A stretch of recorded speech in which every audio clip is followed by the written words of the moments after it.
नमस्कार दोस्तों। आज की कविता कुछ ऐसी है कि इसमें एक लड़का है, उसके माँ बाप हैं और इसमें लड़के को किसी लड़की से प्रेम हो जाता है। और प्रेम के बाद वो माँ बाप से अपनी दूरियां बनाने लगता है, जैसे चला जाता है, घर छोड़ देता है। फिर कुछ टाइम बाद जब उसकी महबूबा उसे छोड़कर चली जाती है तो उसे रियलाइज़ होता है कि उसने गलत किया, मोहब्बत ही सब कुछ नहीं होता। तो बेसिकली इस कविता में माँ बाप क्या कहना चाह रहे हैं, उनके शब्द क्या होते हैं, वही मैं कहने का प्रयास करूँगा।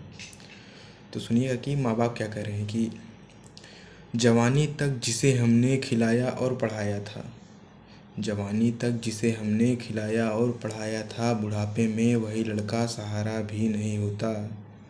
और मैं तेरा था मैं तेरा हूँ उसको बोलता है ये, मैं तेरा था मैं तेरा हूँ वो उसको बोलता है ये, जिसे हमने जिलाया है हमारा ही नहीं होता, जिसे हमने जिलाया है हमारा ही नहीं होता। और माँ बाप अपने बच्चे के लिए कह रहे हैं कि शुरू में हंसता रहता था, शुरू में हंसता रहता था, अभी चुपचाप सा है वो, गई है छोड़कर जब से बड़ा नाराज सा है वो। जो दिन भर डूबा रहता था मोहब्बत के ख्यालों में, वो कहता है मोहब्बत से गुजारा ही नहीं होता, जिसे हमने जिलाया था हमारा ही नहीं होता, जिसे हमने जिलाया था हमारा ही नहीं होता।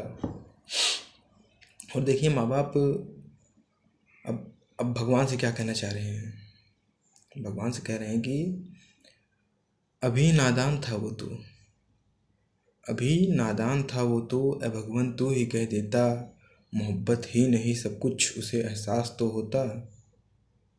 बिन मोहब्बत बिन ये जीना तो बड़ा मुश्किल, मगर फिर भी बिना माँ बाप के जीना गंवारा तक नहीं होता, जिसे हमने जिलाया था हमारा ही नहीं होता, जिसे हमने जिलाया था हमारा ही नहीं होता।